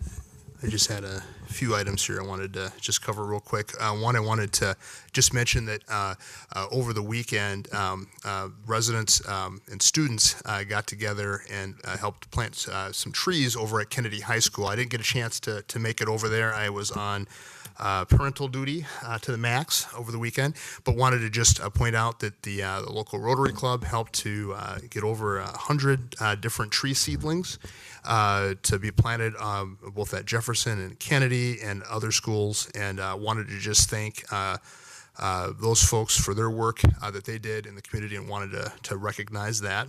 And then over the weekend, it appears that there was a good event that I probably could have attended, but I just received it in the mail today. It's a baby resource fair that happened May 4th from 11 till 2 o'clock. It looks like, I don't know if this is the city or the school district that sent it out, but it looked like they sent it out on April the 18th.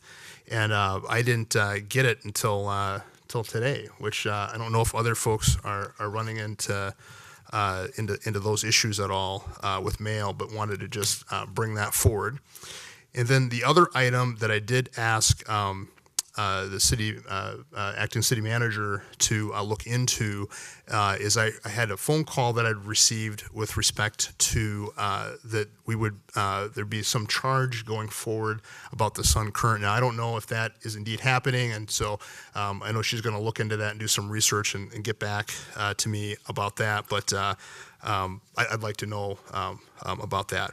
And then finally, I wanted to just say I didn't want to let this moment pass by that we are, in a sense, I'm at the first sitting in the front row of history, and I've had the opportunity to kind of do that on a number of occasions, and I didn't want to let it go by. I've seen on my short time of living here in the city, welcome dinners, the first woman mayor, and so many, the first openly gay council member was appointed, and just so many other items that I could mention. And I can see that Councilmember Carter is kind of kicking me underneath the desk. Hey, come on, speed this up. Let's get it going, as my wife would do.